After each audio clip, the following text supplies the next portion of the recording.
Assalamualaikum warahmatullahi wabarakatuh. Yang terhormat Ibu Yuda Septia Fitri, SEMM, selaku dosen pengampu dari mata kuliah Analisa Laporan Keuangan. Perkenalkan, kami dari kelompok 10 Manajemen 6A yang beranggotakan Ahmad Irsyad dengan NIM 11992400003, Alia Susilawati dengan NIM 11992400012, Anggi Iskandar dengan NIM 11992400019, dan Atika Oktavianingrum dengan NIM 11992400034. Kami akan mempresentasikan terkait materi analisis laba kotor. Lalu untuk mengefisiensikan waktu, berikut pemaparan materi dari kelompok kami. Assalamualaikum warahmatullahi wabarakatuh. Saya Ahmad Irsyad akan menyampaikan materi tentang pengertian analisis laba kotor. Laba atau keuntungan merupakan salah satu tujuan perusahaan dalam menjalankan aktivitasnya. Pihak manajemen selalu merencanakan besar perolehan laba setiap periode yang ditentukan melalui target yang harus dicapai. Penentuan besarnya laba ini penting guna mencapai tujuan perusahaan secara keseluruhan. Di samping itu, dengan adanya target harus dicapai, pihak manajemen termotivasi untuk bekerja secara optimal. Hal ini penting karena pencapaian target ini merupakan salah satu ukuran keberhasilan perusahaan dalam menjalankan aktivitasnya, sekaligus ukuran kinerja pihak manajemen ke depannya. Kemudian bagi pihak manajemen, perolehan laba perusahaan tidak hanya sekedar laba saja, tetapi harus memenuhi target yang telah ditetapkan. Artinya, ada jumlah angka baik unit maupun rupiah laba yang harus dicapai oleh manajemen suatu perusahaan setiap periodenya. Penemuan target laba sangat penting agar para manajemen perusahaan termotivasi untuk bekerja secara maksimal dalam mengelola sumber daya yang dimilikinya. Sebaliknya, apabila pencapaian target minimal yang dibutuhkan sudah merupakan prestasi tersendiri bagi mereka, apalagi mampu melampaui target yang ditetapkan. Laba juga digunakan penambahan modal dalam rangka meningkatkan kapasitas produksi atau untuk melakukan perluasan pemasaran ke berbagai wilayah. Sebaliknya, apabila target laba tidak diperoleh, akan berdampak cukup serius bagi perusahaan. Dalam jangka pendek mungkin tidak terlalu berpengaruh, kecuali perusahaan mengalami kerugian yang besar. Hanya saja jika target laba tidak tercapai, pihak manajemen tidak memperoleh insentif berupa bonus dari perusahaan. Namun dalam jangka panjang mungkin akan mengakibatkan banyak kerugian, misalnya kemungkinan perusahaan akan mengurangi jumlah karyawan dengan jalan pemutusan hubungan kerja, atau mungkin yang terparah adalah perusahaan mengalami kebangkrutan karena tidak mampu lagi membiayai aktivitasnya. Oleh karena itu, bagi semua pihak yang terlibat dalam perusahaan diharuskan bekerja keras untuk memperoleh dan meningkatkan laba yang telah ditargetkan sebelumnya. Dalam praktiknya, laba yang diperoleh perusahaan terdiri dari dua macam, yaitu laba kotor atau gross profit, dan yang kedua laba bersih atau net profit. Nah, yang kedua ini ada faktor-faktor yang mempengaruhi laba kotor. Dalam praktiknya, perolehan laba perusahaan tiap periode tidak sama atau selalu berbeda-beda. Artinya laba yang diperoleh dari periode-periode berubah-ubah. Perbedaan ini tentunya disebabkan oleh berbagai faktor, baik dari dalam perusahaan maupun dari kondisi luar perusahaan. Untuk melihat perubahan dalam suatu perusahaan, terutama dalam pembahasan ini adalah perubahan laba kotor, perlu dilakukan analisis laba kotor. Seperti dijelaskan tadi yang di atas, kita perlu membandingkan beberapa data masa lampau, kemudian bandingkan dengan target yang ditetapkan. Data ini perlu bagi kita untuk mengetahui secara persis perubahan yang terjadi, sehingga kita dapat mengetahui di mana perubahan yang terjadi dan berapa besar perubahan tersebut. Dalam praktiknya, perubahan yang terjadi di laba kotor disebabkan dua faktor, yaitu satu faktor penjualan dan dua faktor harga pokok penjualan. Penjualan maksudnya adalah jumlah omset barang atau jasa yang dijual, baik dalam unit ataupun dalam rupiah. Besar kecilnya penjualan ini penting bagi perusahaan sebagai data awal dalam melakukan analisis. Sementara itu, penjualan dipengaruhi oleh satu faktor harga jual, dua faktor harga yang dijual. Harga jual adalah harga persatuan atau unit atau per kilogram atau lainnya produk yang dijual di pasaran. Penyebab berubahnya harga jual adalah nilai harga jual persatuan. Dalam kondisi tertentu harga jual dapat naik tetapi dapat pula turun. Perubahan inilah yang menjadi penyebab perubahan laba kotor dari waktu ke waktu. Sekian dari saya, terima kasih. Baik, selanjutnya saya akan menjelaskan materi mengenai manfaat analisis laba kotor. Secara umum, manfaat yang dapat diperoleh dari analisis laba kotor adalah yang pertama untuk mengetahui penyebab turunnya harga jual. Dengan diketahuinya penyebab naik turunnya harga, pihak manajemen dapat memprediksi berbagai hal, terutama berkaitan dengan penentuan harga jual ke depan dan target harga jual yang lebih realistis. Kesalahan akibat penentuan harga jual ini pasti dikarenakan faktor perubahan harga jual yang sangat rentan terhadap perubahan di luar lingkungan perusahaan. Misalnya, apabila terdapat pesaing baru dengan kualitas barang yang sama dengan produk kita, tetapi memberikan harga jual yang lebih murah, hal tersebut juga akan mempengaruhi nilai penjualan perusahaan. Demikian juga, jika produk yang sejenis di luar berkurang, perusahaan dapat menaikkan harga jual yang diinginkan. Yang kedua, untuk mengetahui penyebab naiknya harga jual. Kenaikan harga jual perlu dicermati penyebabnya. Naiknya harga jual sangat mempengaruhi perolehan laba kotor perusahaan. Faktor penyebab naiknya harga jual dapat berasal dari dalam perusahaan. Misalnya, kenaikan biaya-biaya. Namun, harga jual juga dapat naik karena dipengaruhi dari luar perusahaan. Misalnya, pesaing sejenis menaikkan harga jualnya dan manajemen ikut juga menaikkan harga jual. Penentuan kenaikan harga jual yang melebihi harga pesaing sangat berbahaya dalam usaha pencapaian jumlah penjualan. Manajemen dalam hal ini dituntut untuk meningkatkan upaya-upaya pemasaran yang lebih intensif di samping meningkatkan mutu produk yang ditawarkan. Yang ketiga, untuk mengetahui penyebab turunnya harga pokok penjualan. Di samping kenaikan harga jual, laba kotor juga dipengaruhi oleh penurunan harga pokok penjualan. Penyebab menurunnya harga jual tidak jauh berbeda dengan kenaikan harga pokok penjualan. Hanya saja, penurunan harga pokok penjualan akan membuat perusahaan berusaha keras untuk bekerja lebih efisien dibandingkan dengan pesaing. Jika tidak, beban biaya yang telah dianggarkan akan ikut mempengaruhi nilai perolehan penjualan ke depan. Yang keempat, untuk mengetahui penyebab naiknya harga pokok penjualan. Penyebab naiknya harga pokok penjualan juga sangat penting untuk diketahui oleh perusahaan, karena dengan diketahuinya penyebab naiknya harga pokok penjualan, perusahaan pada akhirnya mampu menyesuaikan dengan harga jual dan biaya-biaya lainnya. Penyebab utama naiknya harga pokok penjualan sebagian besar adalah karena dari pihak luar perusahaan, sehingga mau tidak mau perusahaan harus mampu menyesuaikan diri. Yang kelima, sebagai bentuk pertanggungjawaban bagian penjualan. Analisis laba kotor juga memberikan manfaat sebagai bentuk pertanggungjawaban bagian penjualan akibat naik harga jual. Artinya, ada pihak-pihak yang memang seharusnya bertanggung jawab apabila terjadi kenaikan atau penurunan harga jual. Yang keenam, sebagai bentuk pertanggungjawaban bagian produksi. Analisis laba kotor juga memberikan manfaat sebagai bentuk pertanggungjawaban bagian produksi. Akibatnya, turunnya harga pokok penjualan. Artinya, untuk urusan harga pokok penjualan, pihak bagian produksilah yang bertanggung jawab. Lalu yang ketujuh, sebagai salah satu alat ukur untuk menilai kinerja manajemen.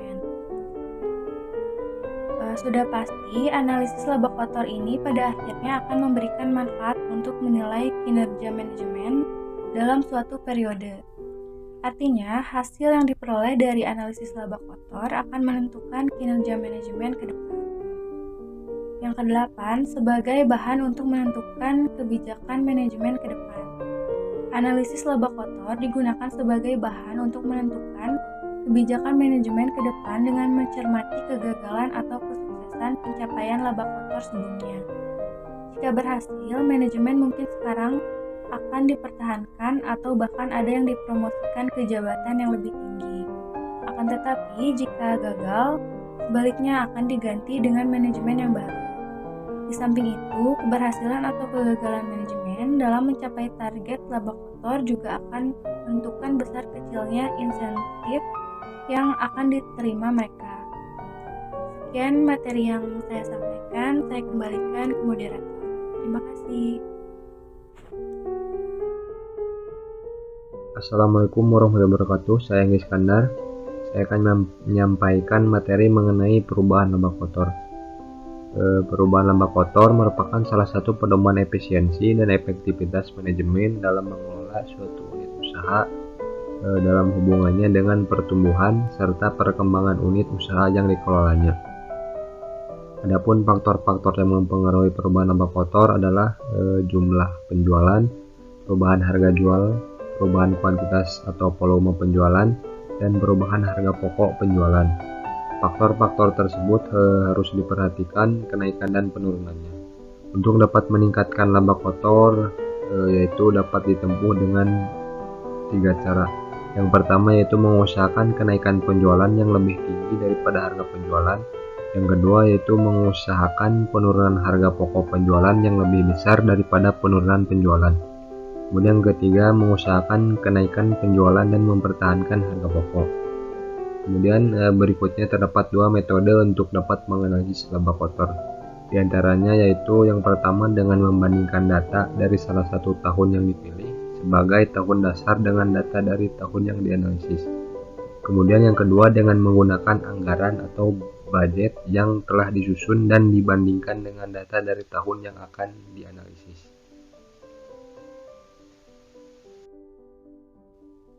Kemudian selanjutnya untuk melakukan analisis laba kotor diperlukan tahap-tahap analisis.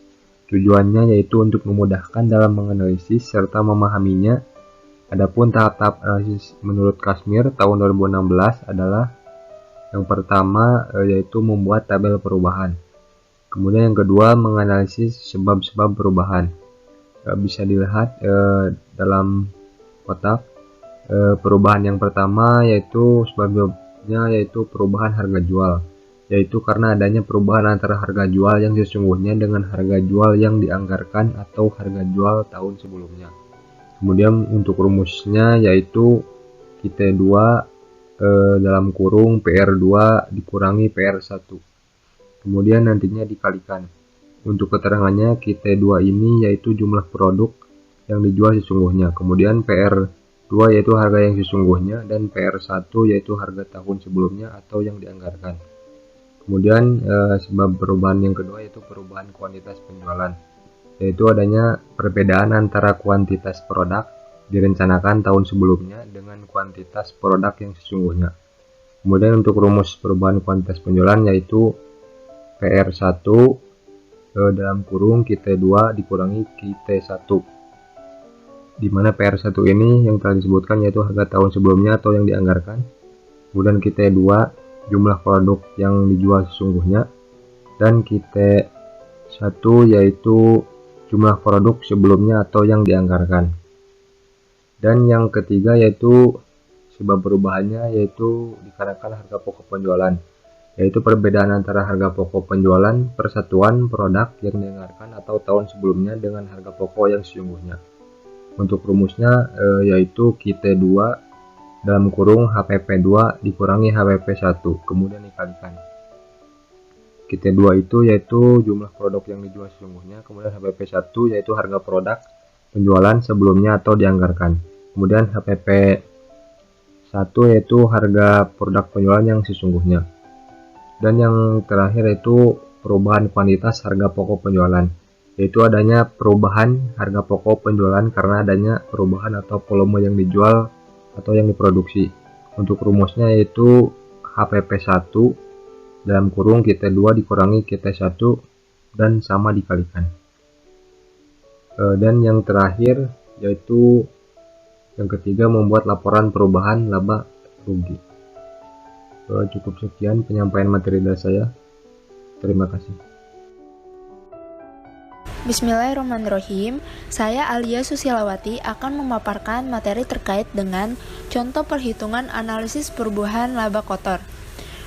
Pada PowerPoint terlampir tabel dengan komponen penjualan bersih, HPP, laba kotor, jumlah barang yang dijual, harga persatuan dan harga pokok persatuan pada tahun 2013 dan tahun 2014, beserta dengan naik atau turunnya dibandingkan antara dua tahun tersebut.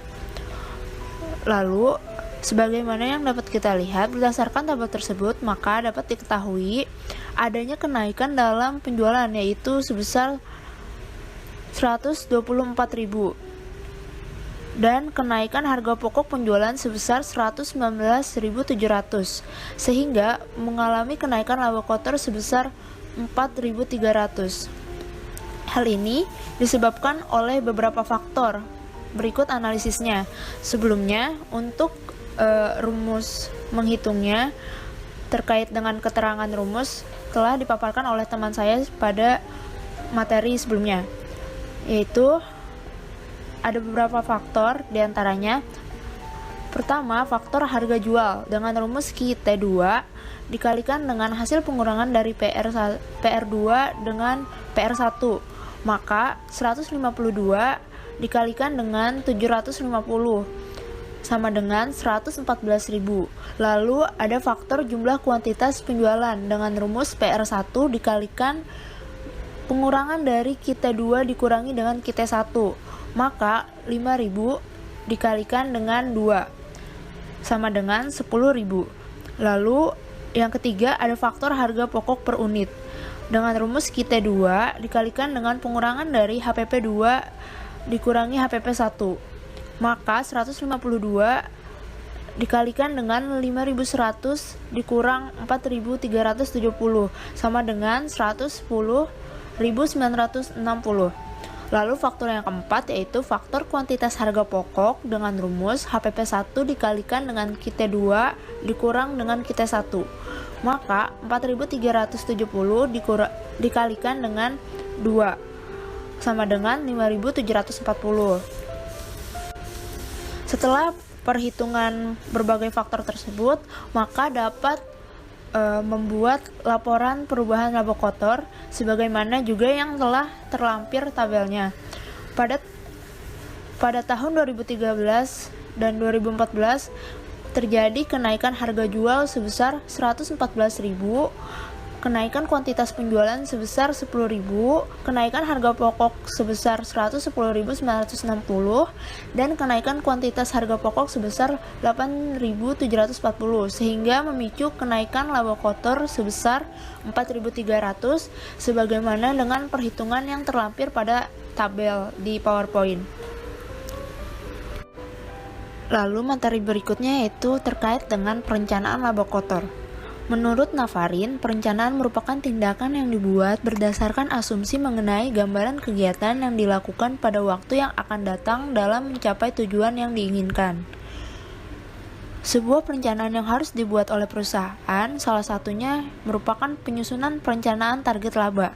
Perencanaan laba merupakan hal yang penting bagi koperasi atau perusahaan. Hal tersebut karena untuk proses merencanakan keuangan yang baik. Bahkan perencanaan laba juga memegang peran penting dalam keberlangsungan perusahaan. Berdasarkan perencanaan ini, manajer keuangan dapat menentukan aktivitas perusahaan untuk mencapai laba yang telah ditentukan tersebut. Bila suatu perusahaan dapat menyusun perencanaan laba dengan baik, maka akan dapat memberikan pendekatan yang teratur dalam pemecahan permasalahan yang dihadapi oleh perusahaan. Berikutnya, hal tersebut berguna untuk menuntun ke arah pencapaian laba rugi bagi perusahaan dan mendorong adanya suatu perilaku yang sadar akan efisiensi biaya dan pemanfaatan sumber daya secara maksimum. Ada 3 faktor yang dapat mempengaruhi laba, diantaranya: pertama, biaya yang timbul dari proses produksi untuk menghasilkan suatu produk atau jasa akan mempengaruhi harga jual produk yang bersangkutan, sehingga biaya merupakan hal yang timbul dari adanya proses produksi.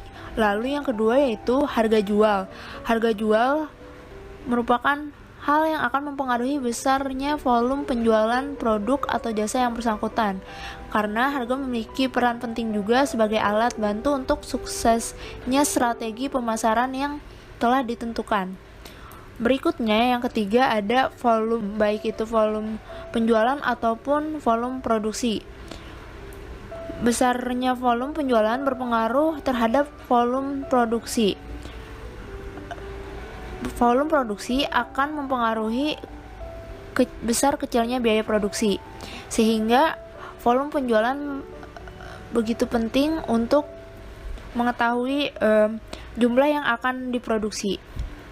Sekian pembahasan materi dari saya, kurang lebihnya mohon maaf. Terima kasih. Sekian pemaparan materi dari kelompok kami. Mohon maaf untuk segala kekurangannya. Wassalamualaikum warahmatullahi wabarakatuh.